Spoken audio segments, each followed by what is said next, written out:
wastewater utilities focused at the frontier of the water energy nexus. Thank you so much, Jamie, for being here.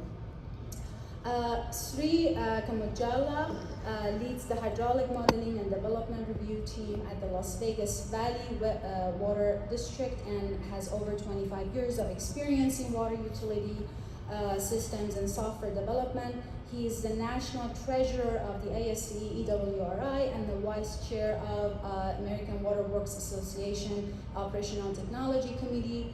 Sri is the recipient of the AWWA Journals 2015 and 2022 Engineering and Construction Division Best Paper Awards. He holds master's degrees in computer science, civil engineering, and environmental engineering. Thank you so much, Sri, for being here. Dr. Elad Salomons is a hands-on water resources engineer with over 25 years of consulting experience with engineering firms, water utilities, and Israeli national water company and startups. Elad focuses on water distribution systems control and real-time operation, optimization, water security, and research. Elad is also active in the development of the open source EPA-NET project. He holds a bachelor's in civil engineering, a master's in science and engineering and management of water resources from the Technion, Israel, and a PhD from the University of Haifa in Israel. Thank you a lot. Dr. Khazaei has been an assistant professor at the Department of Electrical and Computer Engineering at Lehigh University since 2021. From 2016 to 21, he held a joint appointment as an assistant professor in the Electrical Engineering Department at Penn State Harrisburg and the Architectural Engineering Department at Penn State University Park. He earned his PhD in electrical engineering with a focus of power and energy in the University of South Florida in 2016. Javad's research lies at the intersection of dynamic modeling control and data science with applications in microgrids, large-scale power systems, and integrated water energy systems. His work combines theoretical and data-driven control approaches to advance the resilience, efficiency, and intelligence of modern energy infrastructure. Thank you, Javad, for being here. Okay, so the way that we're going to do this, now that all the faces are also very familiar, it's going to be a very interactive panel. So what we do is that I will ask individual questions from each panelist, and then we wait for the responses, and then everybody else can chime in, and then we'll look at the audience. We ask you to give feedback, or if you have any questions. We would like this to be as interactive as possible. And we have the room until for 1 hour and a half minutes, so it's quite a lot of time.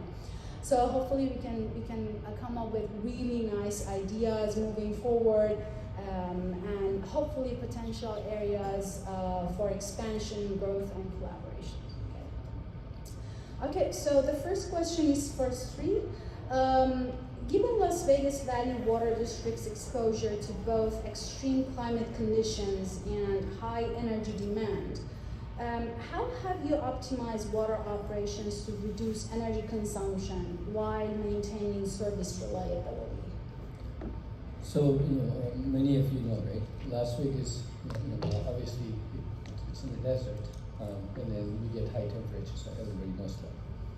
But we also, in the winter, it's cold. Yeah. So our water demands go from 175 MGD to 450, nearly 450 MGD. This is just the Las Vegas Valley water, which is about 70% of Southern Nevada. So we have about 1.6 million people. So the lake, we get all the water from Lake Mead. So lake is right now probably around 1060, 1070, right? We pump it all the way to 4125. That's our highest pressure. So that requires a lot of power that we use. So in 2005, we developed a tool called, we call it the Intelligent Water System, but it's basically to optimize water, energy, and water quality. So we have 260 pumping units, and so we use those to pump water at different levels. So how do we optimize energy consumption, reduce our energy costs, and also keep water quality. Right? That was the biggest thing. Because if some of you maybe not aware, 2006, there was a water quality regulation for THMs. Like, so it used to be you could report entire utility average, but that changed to individual locations, which means when we are taking water from lake, we are pumping all the way to 440, 125. You're keeping water for a long time, right? So THMs, if you have chlorinated water and then age, the THMs go up. So we have to also make sure that the THMs are below for individual locations, because we could no longer do average for the entire system. So both of those, looking at, we try to optimize. So we developed a system where we're looking at the water quality. So we actually keep in a database water quality at every location. So 8,000 points for 24 every hour for the last 20 years. Wow. Right? I have the water quality, water range. So they look at that, and then when they're developing a pumping plan, we don't keep the water too long in one location. We try to pump it. And also we're trying to optimize energy. So meaning we are trying to route through the optimal energy usage. The other thing we also did is it's cheaper to pump in the night because we have lower rates, especially in the summer. But you may ask me, how does that help, right? If you're an energy utility that giving us power, if you pump all our water during the peak demand, then they have to build additional infrastructure, right? So we are helping them that way. That they, pumping everything in the night, and then we use very. We have to have minimum for the treatment plant to run. So we minimize the pumping during daytime. So that's how the pumping plants are developed. So we do this plan since 2005 July. If you search on the internet, you'll find all kinds of information on it. Like you said, we've got 2015, 2022 best paper awards. So those papers are also some of the data. Every day, including holidays and weekends. So we develop a plan for 24 hours for these 260 pumping units. How we need to take water at different locations. We take about 12 locations from the wholesaler, which again, it's a sister agency. I work for both. So then our operators, an hour and a half, develop the pumping plan. We have tools that we develop to make it easy for them to integrate information coming in. There's a lot of automation in it, so they are actually doing some minimal stuff. In the first year, we saved 15%. So we used about $15 million in energy. Again, this is the million gallons per the kilowatt hour, right? I'm not talking about. And so we've been using since then 20 years. There are additional benefits that we see, not just the power, water quality. Now we use it for emergency response, asset protection. So we actually have a shutdown today, 16-inch shutdown on the street before us. That's where our casinos are. And somebody drilled into a pipe. This was Thursday before I was leaving here at the conference. Everybody was panicking, right? You're not here, what happens? And within 15 minutes, because we have a daily pumping plan that runs next 24 hours, right? They know exactly what to do. We said, this is what you need to do, 15 minutes, cut down this, shut down, and then this is what we're going to do. And then actually the pipe will shut down right now. So that's the benefit, not only just the energy and water quality, right? We are just, nobody's, sweating. And they told me, they shut down the pipe, right, today, and they're repairing it. So we know that's the, having a daily operations planning, right, is you can save energy and water quality. Thank you. Anybody wants to add anything, or the audience, any questions? Please, Andy. How about the issue of leakage? Because if you pump water that ends up being lost with leakage, you waste lots of energy besides water. how is this issue considered in your municipality? So our water leakage rate is around 4%, even less. Four. 4 or less, yeah. That's pretty good. So we have, because we are pretty aggressive Yeah. on leaks. And the other thing is, water is really important for us. So we don't even, in a lot of places, right? You open hydrant for getting pressures or keeping the water quality. Even for hydrant tests. So a lot of our fire department, right? When they issue, what the starting pressure is for the fire, a lot of localities, right? They actually open the hydrant and then try to see. They use our hydraulic model for everything that we do. And they've done sample testing. It's pretty, they found out that our hydraulic model performs really well. So even for certification, fire certification, the agencies, they just take our hydraulic model results. They don't test 100 locations with them. One of the things, we also have a leak detection, aggressive leak detection that we do. And one advantage that we have, like I said, we have a daily pumping plan. So if you see that something is not tracking, right, immediately somebody's going and trying to go and investigate, see what's happening, why it's not tracking. But a good portion of our system is built in the last 20 years. That's one of the advantages we have. So it's quite new. So yeah, new. Yeah. But we have half of our system built in 1950s to 70s. So we have older parts, but we have an asset management team that's very aggressive. We have all kinds of leak detection devices, right? And then also we're constantly checking to see how what we produce versus what our building is. And what is your reaction after you identify leakage? Is it to just fix the leakage or to renovate a trunk of the water distribution network around the leakage length? So it depends. If it's obviously if there are a lot of leaks on that pipe, right? Then they're going to say, okay, we're going to replace this. But if there's just somebody drilling into our pipe, right, brand new pipe, we're just gonna fix that part, right, and replace the whole section. So it's just looking at and see what's the optimal way to do it. But the idea is we value water a lot because if you know, the Colorado River has 15 million acre-feet of allocation. And if you add Mexico, it's 500,000, 15.5. So the lower states, which is Arizona, California, and Nevada, get 7.5 million acre-feet. And out of that, we only get 300,000 acre-feet. And we have a 2.4 million just inside Nevada population, right, that we have to get water. So one of the advantages that we have, right, is we're being very forward-looking.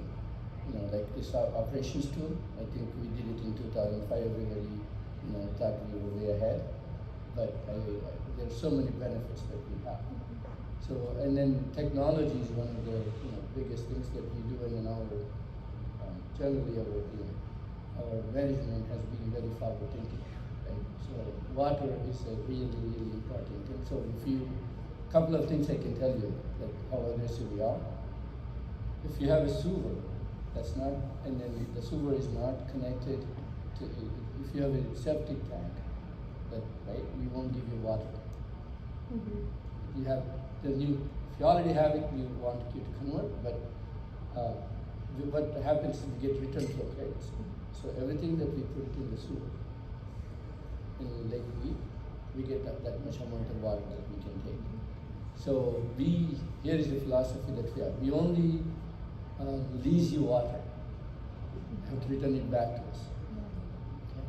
So, and then we have a quota of water, how much you can use each season, no matter how big your home is, how many people you have, how much big your lot is. It's about 4,000 gallons in the summer, 19,000 in the winter, approximately. Could be wrong with the numbers. But if you go over that, you're going to pay about $17 per 1,000 gallons, which really hurts. So our water usage has been going down.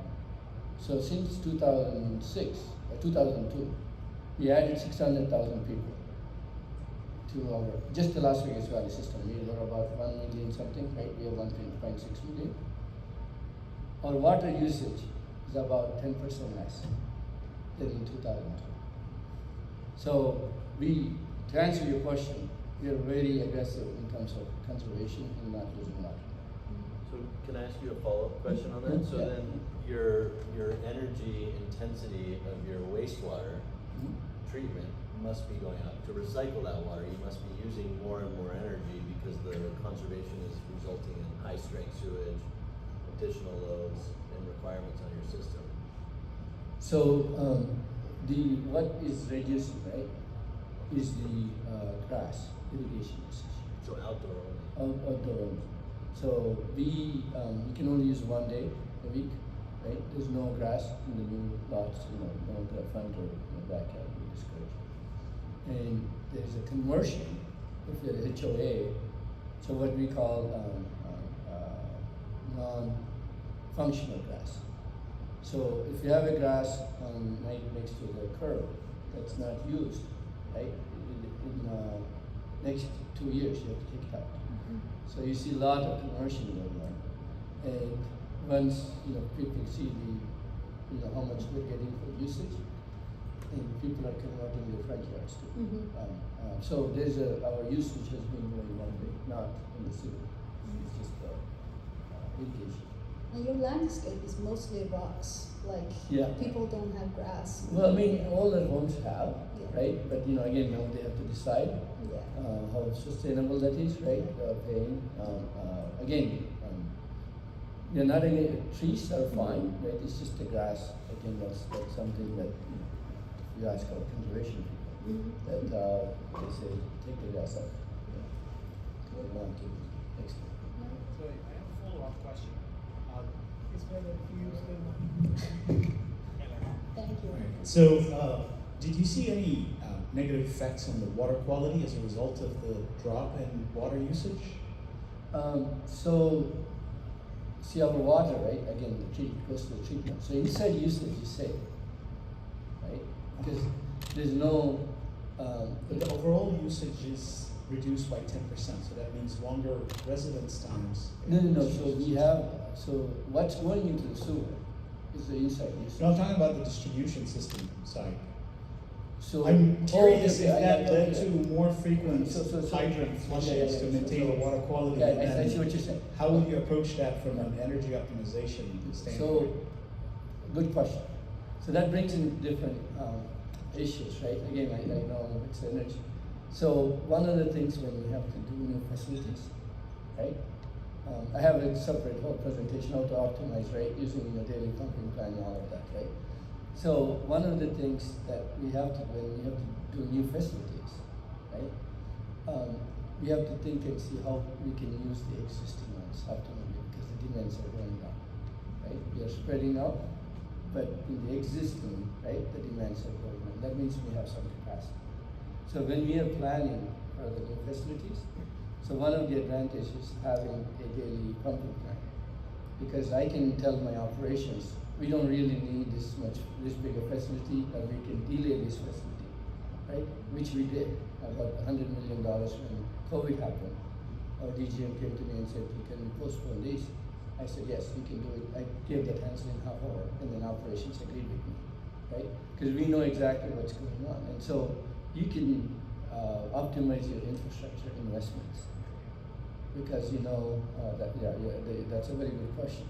So the other thing we're also doing is from every facility we have some of the facilities where we think the demands are going down in the winter when we see.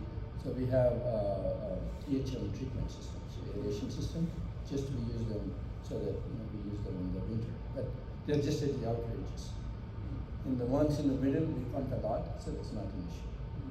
There's a lot of water coming in, a lot of water coming out. Thank you. So Jamie, California is not in a better position than Vegas in terms of the water and energy constraints.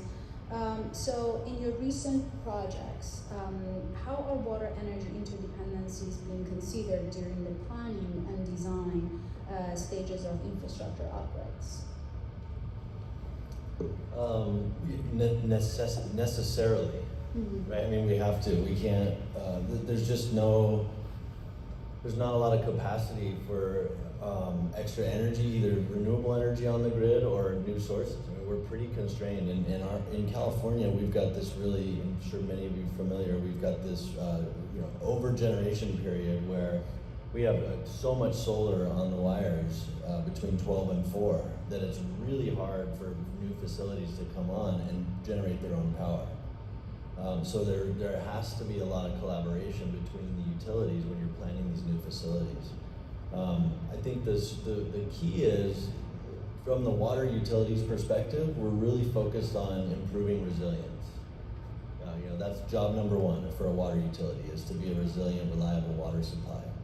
And so as we're helping our clients, the water utilities, plan for these new facilities, it's really saying, how do you take control of your own power, generate as much power on site without exporting to the grid, which is a different model than we used to. We used to try to export to the grid and monetize it and use the grid. Now we want to get as much power on facility as possible, whether it's solar, battery, microgrid configurations, linear generators, inline hydro, anything you can do within your footprint of your facility to keep that power off of the grid is going to be a huge benefit. So it's really, and we shape that not in terms of a monetary or economic strategy, but really as a resilience first strategy. And that's the driver. So then the question specifically is, how do you coordinate with the utilities, and how do you think about these interdependencies? This is where then the flexibility comes in that we were just discussing. You can monetize that flexibility in California probably more aggressively than maybe anywhere else in the country, if not the world. Meaning, if you can overconsume when we have that peak glutton of power on the grid from 12 to 4, you can ramp up your consumption, use power when it's really cheap, and then shut it down from 4 to 9 when the sun goes down. You can get paid very substantially for that demand response. We call that demand response. There's all sorts of programs.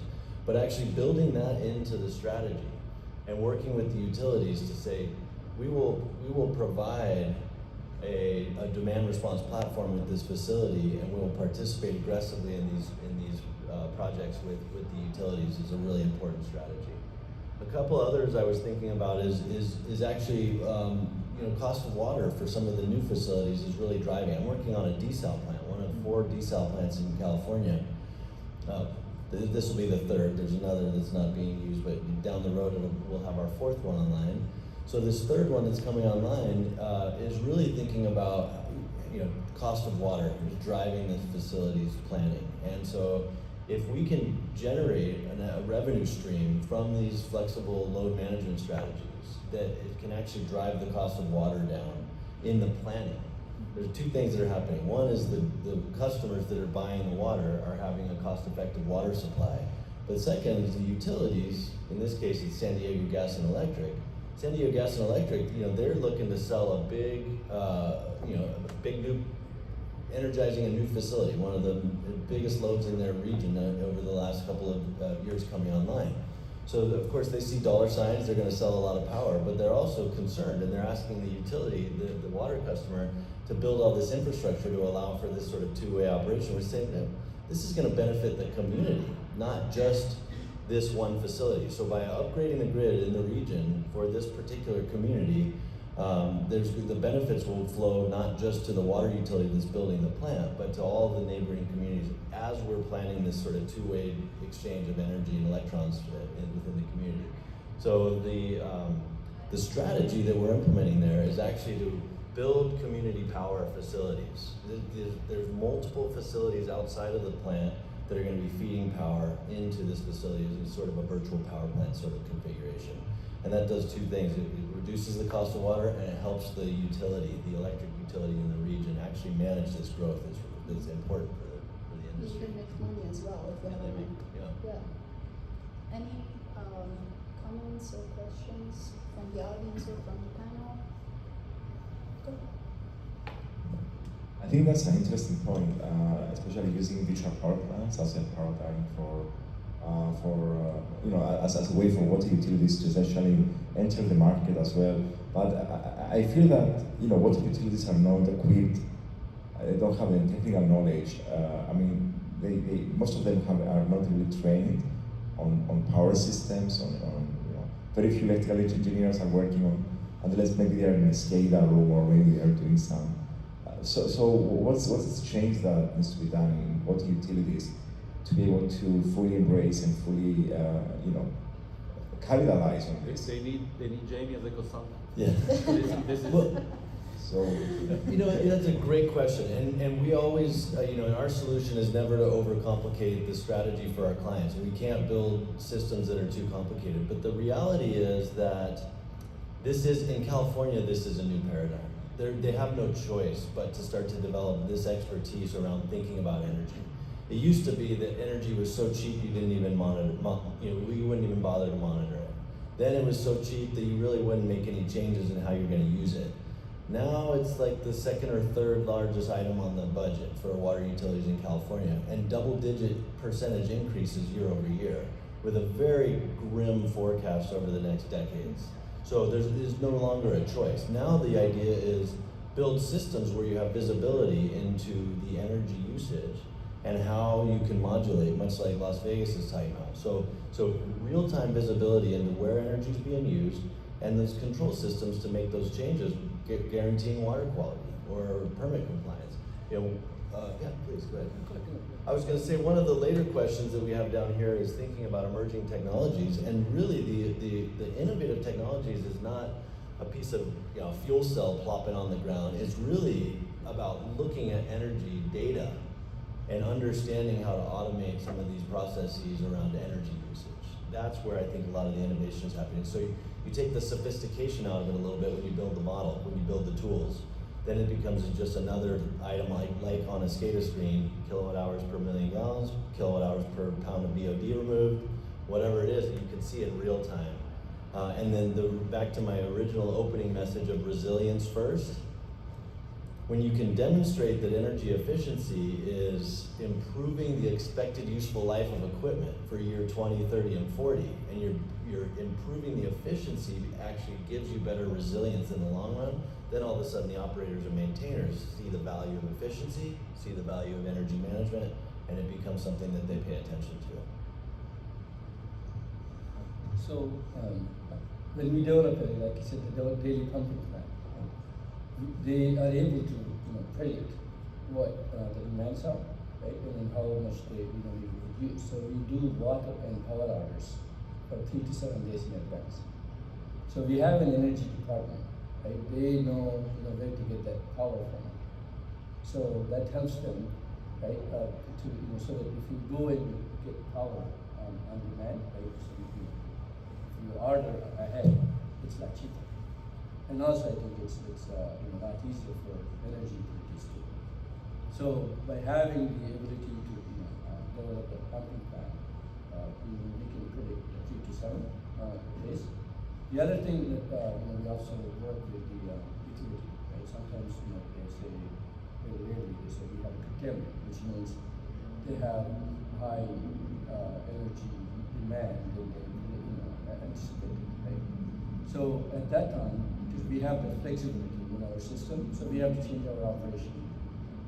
Instead of taking water at a certain time or pumping, we have to pump at a different time. Right? If we don't have the ability to look ahead, a lot of utilities say we cannot do it. Sometimes they make it mandatory, the curtailment. Sometimes they ask you nicely, right? So what happens is the utility has to pay, or somebody has to not have power. So having the operational planning, if the utility calls one, they call it 1 or 2 times a year, curtailment. We are able to adjust our pumping plans immediately. Right? They develop a new pumping plan and then send it to scale, and then which uses the new curtailment. And sometimes we even have shutdowns. Like I said, something happens. We stick to the same power and water order, but we take water in different locations. Because we don't want to create that, interruption for the energy. So Elad, one of the things that we are dealing with in the U.S. is that, except for the West Coast, like California or Nevada in this case, the remaining of the country, the water utilities are not really connected with the power system, and they are pretty much operated isolated from each other. However, I've heard that that's not the case in Israel. So, in your work with Israeli municipalities, how have local governments approached the integration of water and energy operations, and are there specific institutional or regulatory structures in Israel that enable more seamless coordination of these two? Well, you heard wrong. Well, there are two things to note about the Israeli water sector. So, first of all, water utilities, they don't consume a lot of energy. So if you take, for example, the largest utilities like Tel Aviv, that everybody knows, it's by the coast, it gets the water from the National Water Company. Maybe they have one or two pumping stations. Okay, so then they don't pump water. Another example is Jerusalem, right, up in the mountains. So again, the National Water Company delivers the water, 800 meters above sea level, and the municipality almost doesn't pump water at all. Okay, so actually, I think the third largest city, which is Haifa, where I live, is also on the mountain, but they get the water at sea level, and they have many pump stations, but the energy bill is not that big. Okay, so it's not very important for them. Okay, however, the National Water Company, Mekorot, which I also work with, they are responsible for transmitting the water from Lake of Galilee, which is minus 200 and something meters below sea level, or desalination plants to the municipalities. Their energy bill is, the annual figure is around $250 million. So it's a huge bill, right? So, and it's a huge company, and so that they're quite sophisticated. Right. So the second thing to note about the energy sector, the water sector, it's very centralized. Okay, it's controlled by the government. The water authority is under the Ministry of Energy. So then right? I wasn't wrong completely. Yeah, but not for the water utilities, but for the National Water Company. However, even though the ministry is responsible both for the water, some other infrastructures, and the energy, those departments, they don't talk to each other.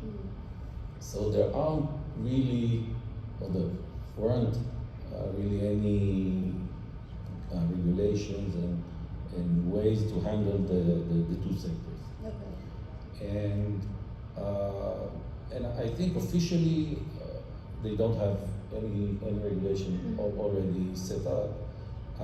So the National Water Company is doing what almost everyone is doing around the world, participating in load shedding, some, how do you call that, demand response, right? This demand response, they install turbines, they have solar panels in some of the facilities.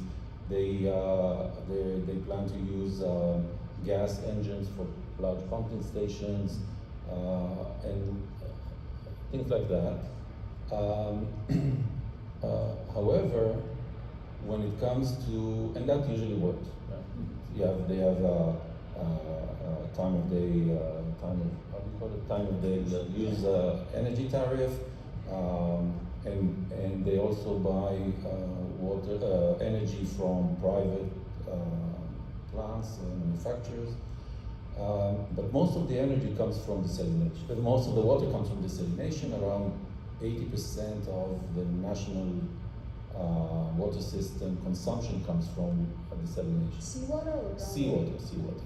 And those mostly are private plants, right? BOTs, tenders and alike. So it works, but in some cases it doesn't. So we had a few incidents. Actually, we have with the two authors here a paper about some of the incidents that we had. For example, we had a major heat wave with many fires, and there was a lack of energy. So the Energy Authority, which is the parallel to the Water Authority, they started to utilize those load shading programs, which all of the desalination plants are enrolled to, because it's much more profitable for them not to produce water and just shut down the plants and receive a lot of money. And of course they did that. But then there was a problem because there wasn't enough water. So National Water Company called the Water Authority. What are you doing? Well, it's out of their control. So they were asking favors of the desalination plants to come back online. So at the end, there wasn't any shortage, but it was very close. And we had a few incidents like that in the following years. And I think that it's not, there's no real mechanism yet to overcome those situations, because there are contracts with those desalination plants, and currently this is the case. And are they connected to directly to transmission lines or to the distribution lines? Transmission lines. So the desalination plants, they push the water to their small reservoirs, and from there the national water companies take the water and distribute it to the municipalities.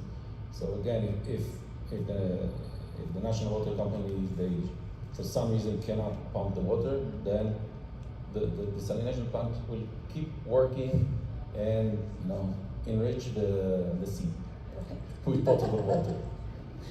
Yeah, so that happens. Thank you. Any questions and comments? Just some comments for Siri. So you talked about time of the peak hours and off peak, right? So actually in South Nevada, in sometimes the peak hours are cheaper than the off peak. So it happens. So it depends. We have two sources of power. So we have CRC, which is like the bargain power. The other one is the new energy. So they have two different rates. So in the winter, it doesn't really matter as much, when you pump, if you're CRC, depending on which use. But when it comes to summer, depending on which source you're using, right, then the power charge will be different. So one of I know you had a question on the regulations. Yeah. Right? So sometimes you're trying to look at the cost savings, right? You're not looking at the most efficient power route, right? Because you want to save power, because we get charged differently based on who the user is, which power source we get, and then different facilities. You get power from two different sources. It also depends on the other thing is whether what they call primary source and secondary source. So whether you have the equipment, you own the equipment, or the equipment, is owned by the power company, the power rates differ. So there's a lot goes into it, into the rates that we get, and that's something that we have to also consider, not just the most efficient route, right?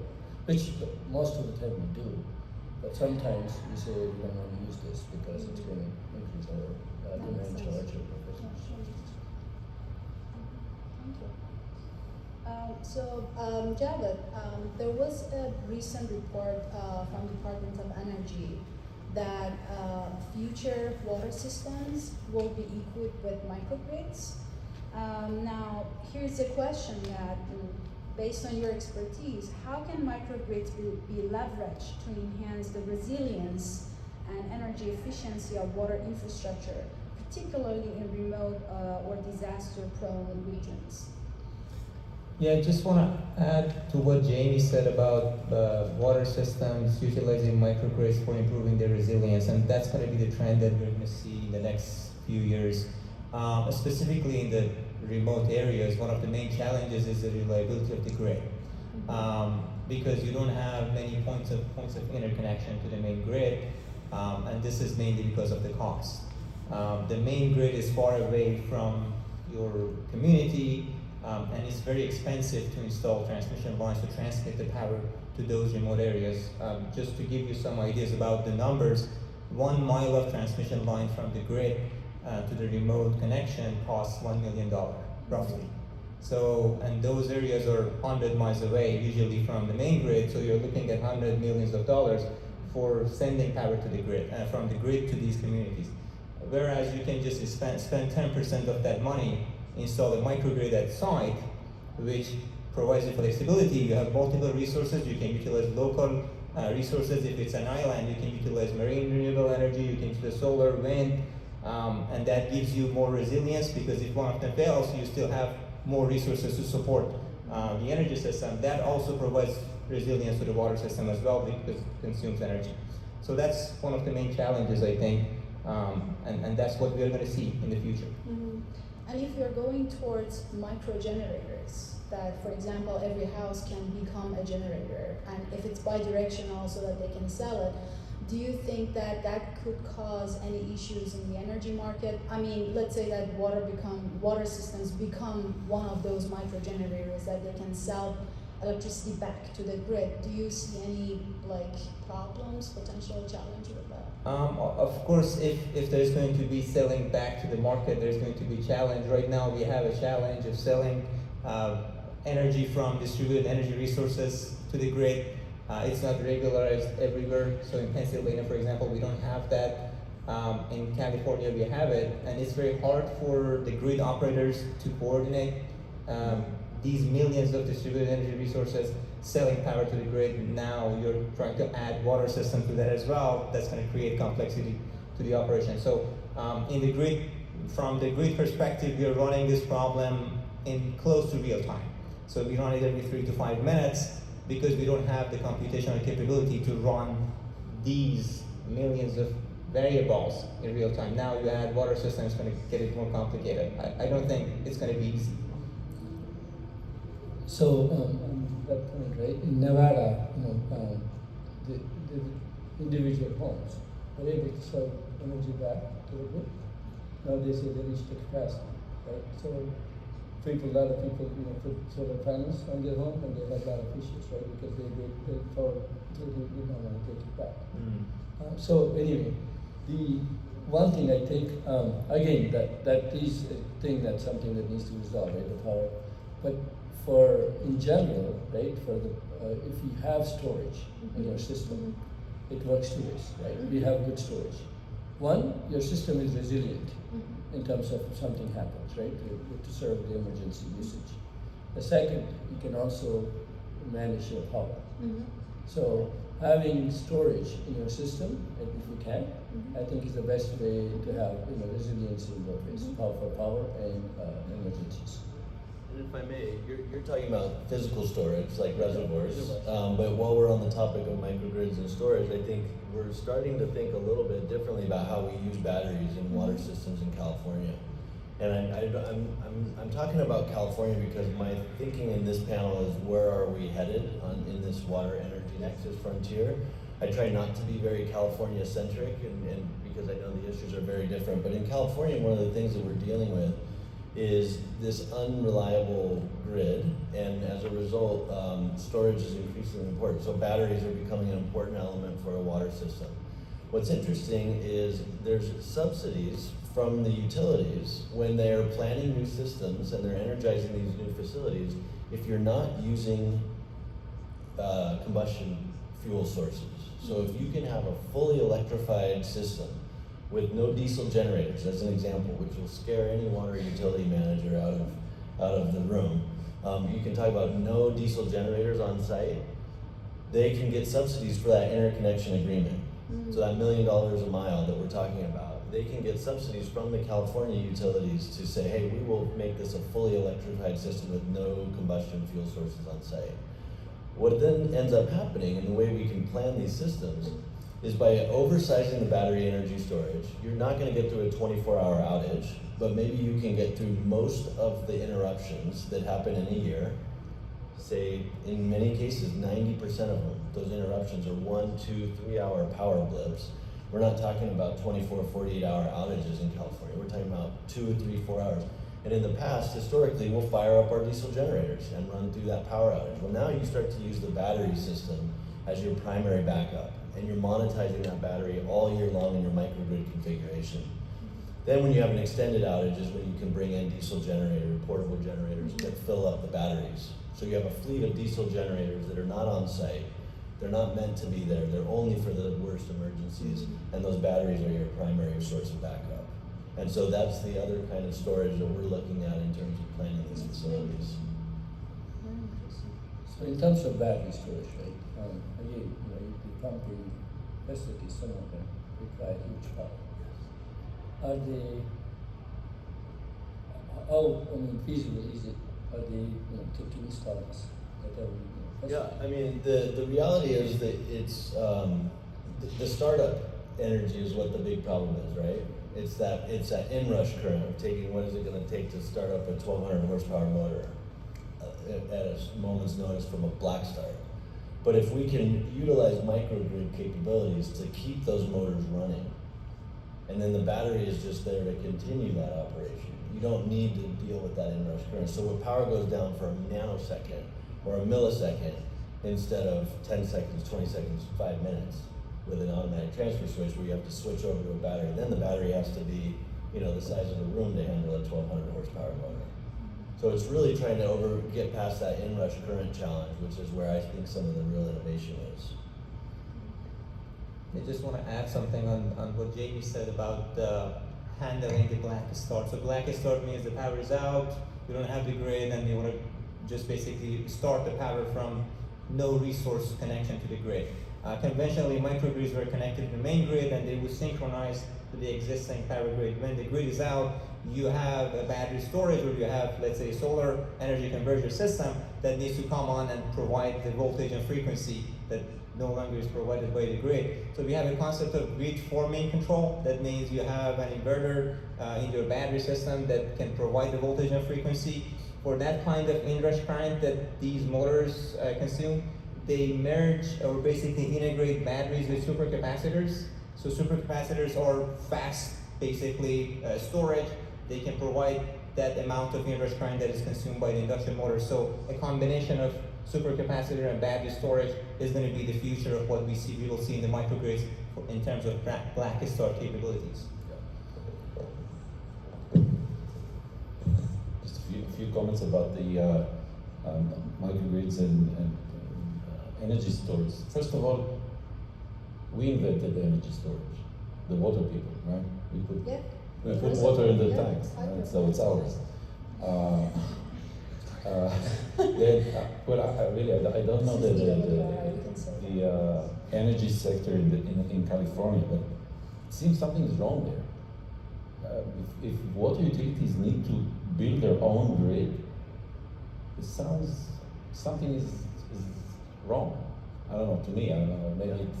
No, I think you're right. We call it the utility death spiral in California, right? And so the point that we were making earlier about who's going to handle these two technologies for managing energy within a plant, it's the companies and the technologies and the software systems that are coming to fill the gap between what used to be a one-way flow of power from the big utilities that build the power plant and then sell power. And then they started doing a two-way street where they said, well, now I'll sell you power, but I'll also help you play in the market. Well, they still have all these fixed costs, and in many parts of the United States, these are investor-owned utilities that have to make a return to their investors. And so they're sitting there, they're just trying to grapple for life. And other entities are coming in. They're aggregating demand response programs. They're filling these virtual power plant gaps. They're solving these problems as a separate service than the utilities. And as you said, at the end of the day, they do have backup generators, right? Yeah. Look at what happened in Spain, Portugal, just a few weeks ago.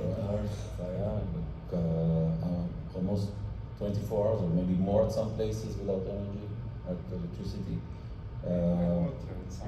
In some places, no water. I've spoken with a few colleagues in Barcelona and Valencia. They were lucky; they had enough generators, right? So they went through it without any issue or major issue. So at the end of the day, of course, if it's beneficial, if you make a profit from those PVs or battery storage and of course energy storage batteries, of course let's do it, right? But then I'm not sure we're still already there that we can rely on that for emergencies. No, I was not suggesting, just for clarity, that we get rid of diesel generators. I'm saying the diesel generator is the backup to the primary backup, which is battery storage and renewable energy on-site generation. So now there are two layers. The first layer is no longer the diesel generator. It's going to be the secondary layer of generation. Go ahead. I see one hand that is not up.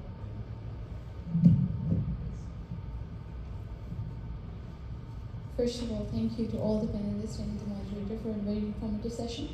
I have a question. So, as we are right now here in Alaska, now considering the case that the transmission lines providing to our remote cities super expensive, like in millions, and next is we do have problems which are the first thing that we can't ignore is climate change.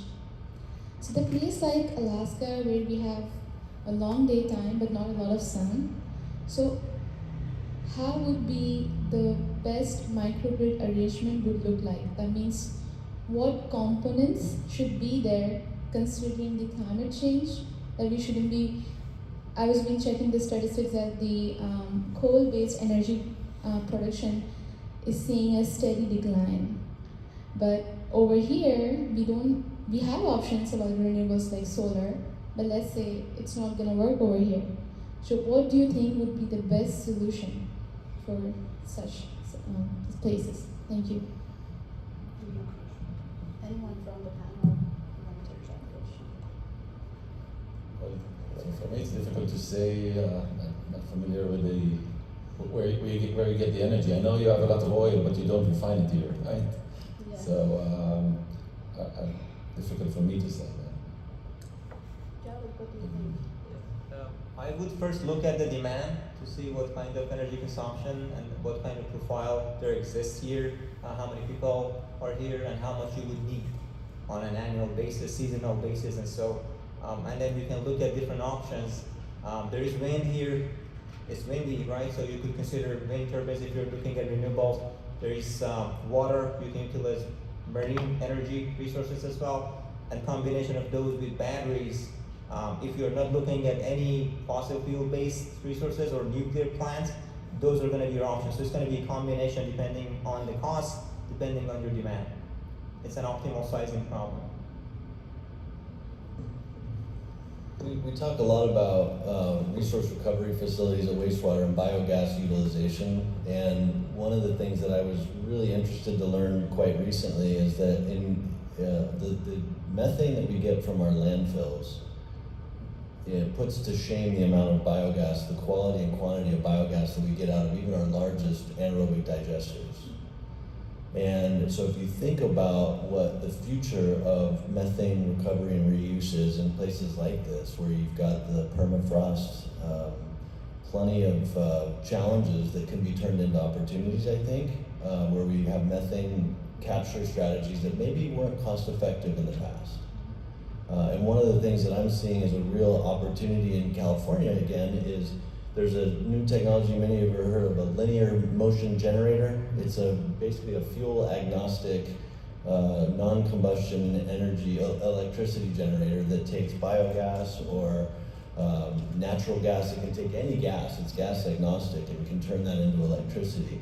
And so if you think about those frontiers where you start to say, you know, a battery is now a household utility, right? Just like a refrigerator, and it costs the same as a real fancy refrigerator now, a Tesla Powerwall. So you have those combinations of technological advancements and opportunities. Biomethane, food waste, other high-strength waste, forest, woody byproducts. All of these opportunities, I think, in Alaska make probably a very powerful microgrid configuration. It's just about siting and planning. And geothermal. And geothermal, yeah, I didn't even think of geothermal. Great question. I don't know between Ehsan and Demetrius who was him. Go ahead, Ehsan. But you have to. Sorry, all the way. Get up. Sorry. Oh, thank you. I might have missed your comments completely regarding the. It takes 2 PhDs to There you go. Full professor. I might have misunderstood your comments regarding the California incentivizing the utilities to change their emergency diesel generators to renewable. Was it? Yeah, that's what I said. I didn't say. What's the purpose of this? Because it's an emergency use generator. It's not always on, right? How much of the time in a year are you using it? Does it make any physical sense from GHG point of view? I understand it doesn't make any sense from financial point of view, but just from the GHG emission point of view, does it make any sense? It doesn't make any sense. You're exactly right. And we have a real fear of combustion in California. And I'll just tell you, one of the largest water utilities in California has called and is asking us, in 2050, we will not be able to run our combined heat and power facility, our CHP facilities, off of our biogas, and we won't be able to run our diesel generators for emergency. 2050. That's what AQMD is looking at telling them. So what do? So in the meantime, the utilities have incentive, they call them subsidies, for a new facility, new load that comes on. If you can design and site that system with no on-site combustion, you can have your interconnection agreement partially subsidized. So that is where the state is trying to push people. And now it doesn't make sense for large facilities to not have diesel generators, but the reality is those are in many cases, you already have air quality, air sheds where we're not meeting our air quality standards. We have very severe environmental justice issues, and they're just trying to figure out how can we take these simple solutions and switch them. Now, for the big ones, it's not going to make sense for years, maybe until 2050. I know, yeah. Is it the California Energy Commission? No, it's the Air Quality Management District. It's the air districts that are driving this. Yeah, So we have a real fear of combustion in California. I think you guys are missing the whole forest for trees. Right, the fire. Yeah. So we have a pumping station that has both electric and gas pumps, right? So we don't use those gas pumps as much because cheaper. So a few years ago, they said this is a maintenance cost. We need to get rid of these gas pumps. But when we looked at the reliability, right, that's one of our key pumping stations. We said if we lose power, we need these gas pumps. So we kept them. So it makes sense. So a lot of times what happens is, when we look at the resiliency in water systems, they're posing like this, right? They're trying to look and see what kind of resiliency we have just within the water, right? How can we get, when we lose one, how can we distribute water? A lot of times what we need to also pay attention, in my opinion, is to see what kind of resiliency we have with power systems at that location, right? It doesn't make sense for me to have a major central resource that I think I can depend on if something happens, but the power is not as reliable there, right? But somebody mentioned climate change. We have more and more severe incidents, right? Events happening. If those events happen, how do the power and water systems work together? That's sometimes everybody's looking at their own thing, but they don't look at together. I think that's very important because that's why we have in Spain, right? Some systems were okay, some systems were not. And then if you look at together, I think it's really important, especially with all these changes, with climate and weather changes around the energy system. So Elad, if we were going to connect the cyber ledgers of these water and energy systems, given the variation in size and capacity among municipalities, how would you tailor your optimization tools for different size and capacity, especially when energy prices and water availability fluctuate? Well, if you take, for example, a large utility like Las Vegas, LVVD and South Nevada Water Authority, so they have the people, the knowledge, maybe the funds and so on to invest in sophisticated tools. They have, I don't know how many people are working on these optimization models, but they were developed over the years, and there's a lot of knowledge there, and that's great. Large utilities, again, this is a good example. Even in South Nevada, the utilities part of they own even part of the wires and poles in some of the parts of the valley, right? So it's a very advanced utility. So they really can do a lot of things, right? But most of the utilities, they don't have the personnel, they don't have the funds, they don't have the knowledge, or they don't care enough. Right? So for those, I would suggest they stick to more localized control schemes that try to find the best energy contracts, because there are a variety there, like Siri said, a variety of contracts, mainly long-term contracts, and trying to optimize for a day ahead or like 5 minutes spot prices. It's too much. They cannot do that, right? They'll be paying much more, right? In these cases, because in some specific places, for example, you get paid, right, for consuming energy. Energy prices are negative in some places, but you really need to be sophisticated and be able to shift your pumping and energy use. So for most utilities, which are the smaller ones, right, even though they don't supply to most of the population, right, but there's, I think in the States, there are like 50,000 utilities or something on the range. They should stick to more local control and try to find the best energy contract that they can. This is, keep it simple, the KISS system. Do you want to add anything? Yeah. So I think the best for people, utilities that don't have a lot of resources, right? They have to see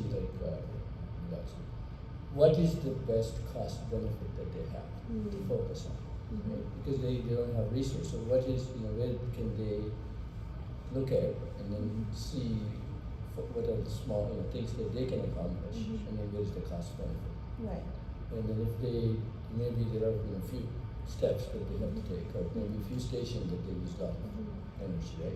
Try to see how can they optimize the water, energy. Yeah. So at the end of the day, unless you're in California, that you are worried about emission, at the end of the day, it's the dollar amount that everybody cares about. So, which leads me to my next question for you, Javad.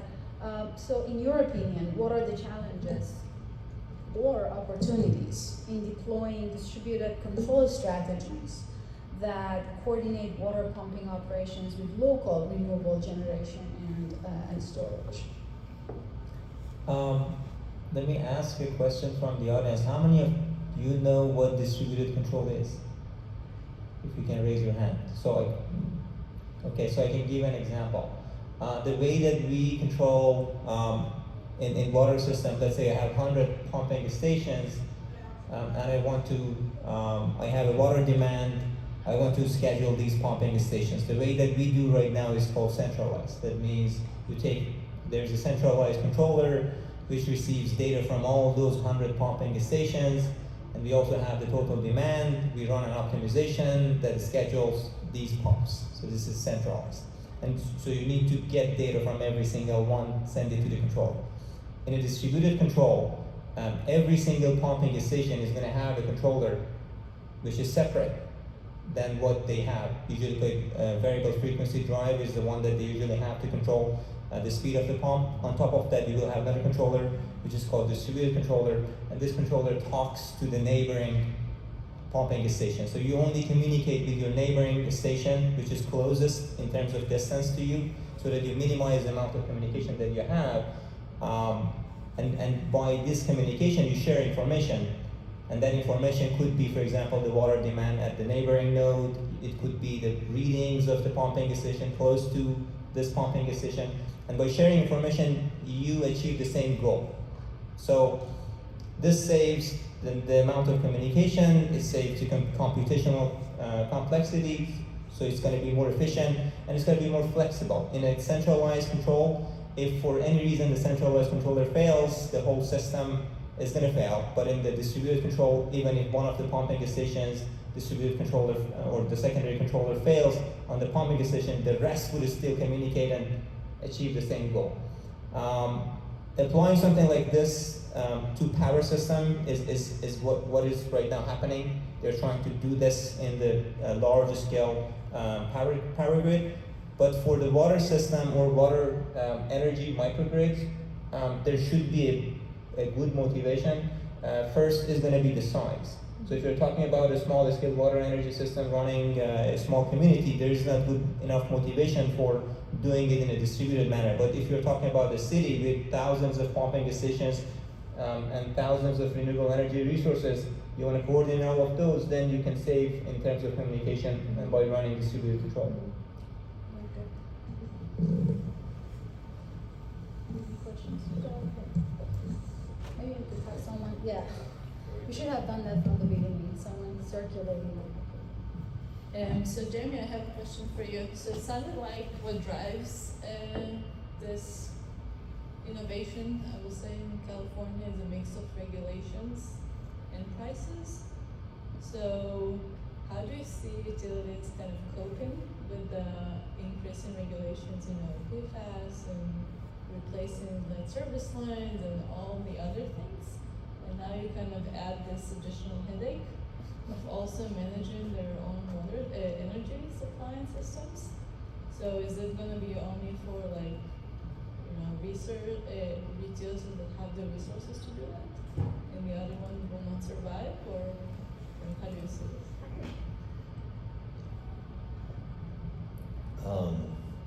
That's a really good question. So in my introduction, Farrah mentioned that my background is in policy, and I'm very interested in these policy questions. And so right now, I've been focused on the project side of work for the last decade and a half. But I'm a recovering academic. I still teach part-time, and I still stay very involved in some of these more academic policy discussions. And I guess the way I would want to answer that is a little bit, maybe not what you want to hear me answer, but in California, we pay less for water than we pay for our cell phone bills.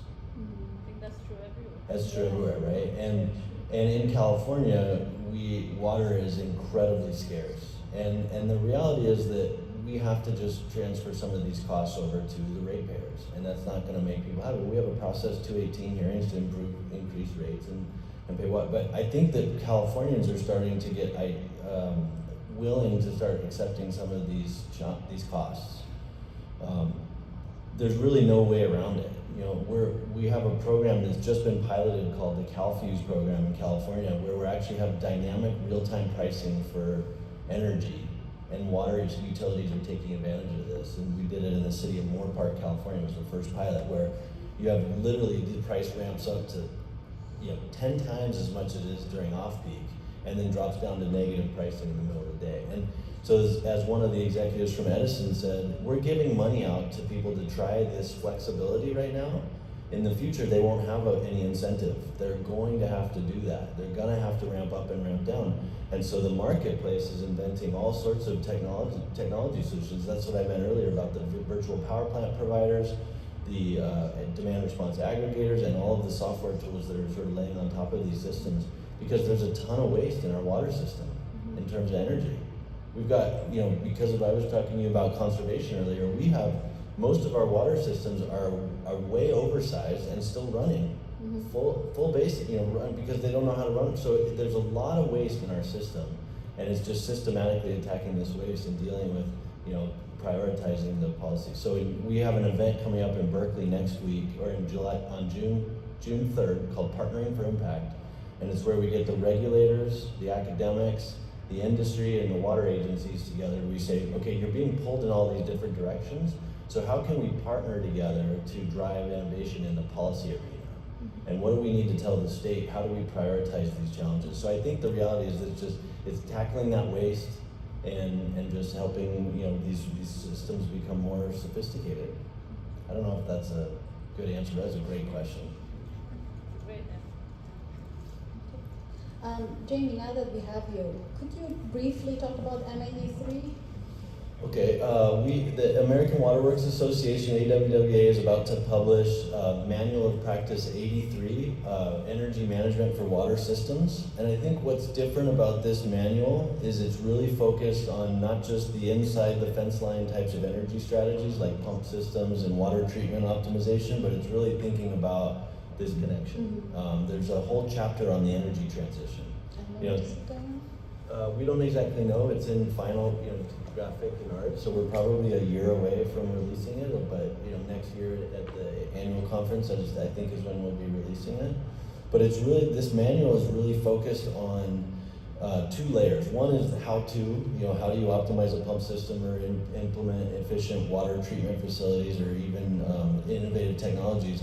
But the second layer is how do you plan energy action? How do you build an energy team within an organization? How do you get support from the community, your community of stakeholders, to actually buy into more aggressive energy management strategies? So it's called the Manual of Practice M83, Energy Management for Water Systems. We're very excited about it. Thank you. Yeah, yes, you had the question? Yeah, actually, I have a lot. But I think what you just said is actually resonates with something I wanted to say, that in my country now we're facing, the climate is more or less like California. I'm from Cyprus, it's an island in the Mediterranean. We're facing a huge drought there. For 3 years it hasn't really rained, so now we're at, our reservoirs are at 20%, but we rely mostly on desalination. And now because of the crisis, we're just bringing, any desalination or mobile unit that we can find, we just bring it to the island.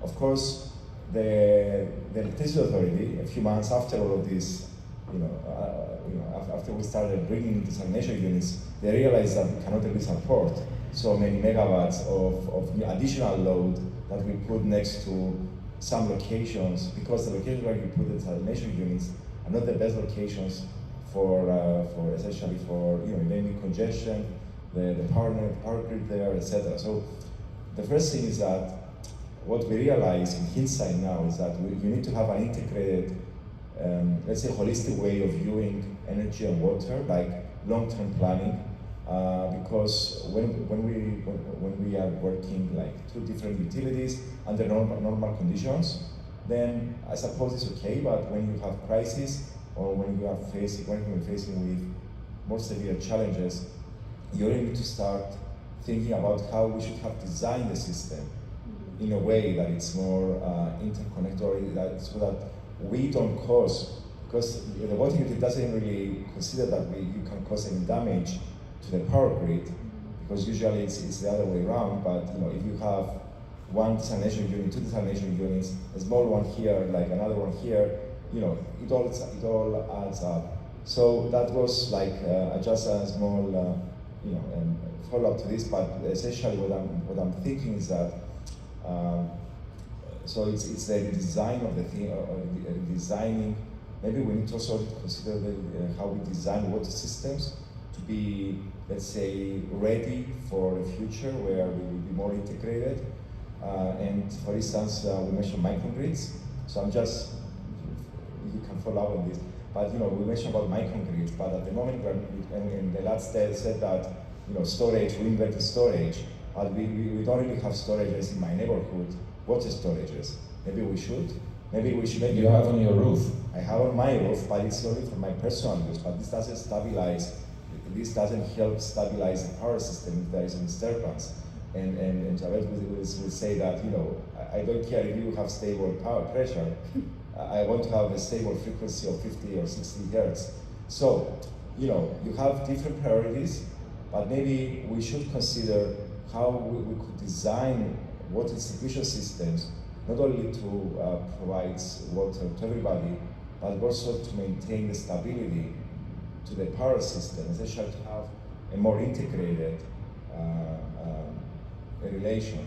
And another question for you, do you think we should design something on EPNet to actually have it more, have more realistic depiction of energy? Is it something that, is this one of the future things that we need to consider for the next versions?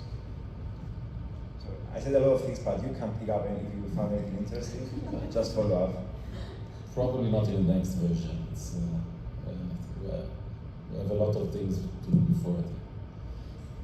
So in terms of model, right, you can calculate your power usage based on your pumping power, right? How much? So we do that all the time.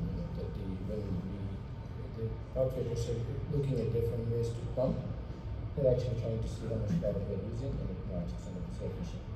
So the bigger thing of your question is, yes, it needs to be looked for reliability and redundancy, how energy, reliability is there versus with water. But unfortunately, most of the times there are two different utilities. So they are looking at their bottom line, and we are looking at our bottom line for optimizing, right? The issue comes when there is an emergency, and then that I think needs a lot more. And sometimes we do coordinate, but I think that needs to be looked at a lot more closely, because these are things for several reasons. One, infrastructure is getting older, right? Even everywhere, water and energy infrastructure. And then you have more severe events because of changes in the weather, right? So I think that really needs coordination. And then maybe when we look at the water system, someone needs to ask and say, hey, how reliable is your grid here, right? For us to have resiliency. And then that needs to be done. EPA has a regulation where they want us to look at resiliency of, for those certain things, like how many customers you have. There's every 5 years you have to do it. No, maybe there needs to be something that we need to look at together. How these systems work in terms of resiliency. But if in the minimum, I think they need to talk if they want to do it. Demetrius, I like the question on the congestion of the desalination units, and I think this is something that we haven't looked at from the energy perspective. We have a problem like optimal power flow that we run for microgrids, and it tells you how much or percentage of the congestion you have in different lines in your system. But integrating and basically optimally placing desalination units in this specific system that minimizes the congestion is going to be a great research question that could be analyzed easily. I would be interested in. So I guess we only just realized it just a few weeks ago that it's actually a problem. We have them like mobile units and the water authority thought that they could put them everywhere or anywhere. It's not the case. So we are going to sell them generators together or batteries. Batteries, yeah. So I guess we found the question for the next paper to work on. But we have maybe 2 minutes left, and this was a great discussion. And imagine, we haven't even talked about how data centers are going to impact the whole water energy nexus and the demand and everything. So that could become another complete panel by itself. But if there is any final words that you would like to go, I will start from here, Jamie. We have 2 minutes for overall, so everybody wants to go. Okay, I will leave you with a comment from one of my clients at Southern California Edison, back to the comment about flexible management. You know, this new era of having to consider energy more requires a discussion between the utilities, right? Just more coordinated planning. Different regions have different challenges, and really at the end of the day, it's thinking about the utilities as the big giant that have all the control over electrons, because that is no longer the way it works. It's now more a democratic system of power and water management for our communities. And it is a dance that these water utilities are going to have to learn how to play with the partners in the electric utilities. And so Mike Martinez used to say, in the future, they're going to have to respond to these signals on the grid about how to use more and less power. Don't they want to learn how to do the dance now, rather than when they're going to be forced to make those changes? So get to know your dance partner. Get to know your dance partner. Build a relationship with your dance partner, and start learning the moves. Very nice. Thank you. So I'm going to say, when you look at optimizing your operations with energy, it's also you can benefit from resilience, which is very important. Until you have an incident, right? So it's very important to look at your energy and your water and how you're optimizing your operations. Thank you. One of the questions you plan to ask me is what U.S. cities can take from the experience in Israel. Well, consume less water. Serious. So I heard numbers here, like 80 gallons per day per capita, right? Yeah, that's so roughly this is what we consume in Israel, but in liters. Wow. Right? 1/3. Thank you. I'm extremely happy to see that there's a panel on integrated operation of water and energy systems. 5 years ago, Farrah and I started about this topic, and we started writing papers and so on. We would get rejections because nobody would care about this topic. I'm glad to see that a lot of people are interested, and it's an ongoing research question. Thank you. Thank you so much, and thank you all for participating.